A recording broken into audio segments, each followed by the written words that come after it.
గౌరవనీయులు మన ఆదోని మాజీ శాసనసభ్యులు శాసనసభ్యులు గారికి ప్రత్యేకంగా ధన్యవాదాలు తెలుపుతున్నాము. ఎందుకంటే పార్టీ అధినేత వైఎస్ జగన్మోహన్ రెడ్డి అన్న గారు ఆదేశాలలో అంటే మన ఆదోని డివిజన్లో మరి ఇద్దరు మహిళలకి కష్టపడి పనిచేసినటువంటి మహిళలకి వాళ్ళ కష్టాన్ని గుర్తించి ఈరోజు మహిళా విభాగం తరఫున మంజుల గారిని, అదేవిధంగా అంగన్వాడీ విభాగం తరఫున లక్ష్మి గారిని నియమించడం జరిగింది.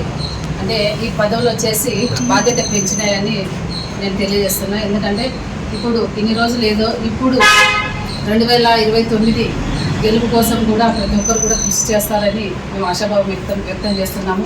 ఎందుకంటే మహిళలకి న్యాయం చేసిన వ్యక్తి ఎవరైనా ఉన్నారంటే మనకు 76 ఏళ్ల స్వతంత్ర భారతదేశంలో ఒక జగన్మోహన్ రెడ్డి అన్న గారు అని చెప్పేసి మేము ప్రగాఢంగా తెలియజేస్తున్నాము.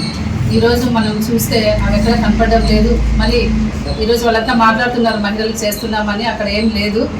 మహిళలకు ఏదైనా చేయాలి అని అంటే అది ఒక జగన్మోహన్ రెడ్డి అన్న గారితోనే సాధ్యమవుతుంది. మన ఆదోనిలో మన గౌరవనీయులు సాయిప్రసాద్ రెడ్డి అన్న గారితో సాధ్యమవుతుంది. కాబట్టి అన్నగారు ఏదైతే మహిళల మీద ఎప్పటికీ నమ్మకంగా ఉన్నారు, ఆ నమ్మకాన్ని మేము నిలబెట్టుకుంటామని కూడా తెలియజేసుకుంటూ అన్నగారికి, సాయిప్రసాద్ రెడ్డి అన్న గారికి, అదేవిధంగా గౌరవనీయులు చంద్రకాంత్ రెడ్డి అన్న గారికి కూడా నేను ప్రత్యేకంగా ధన్యవాదాలు తెలుపుతున్నాను.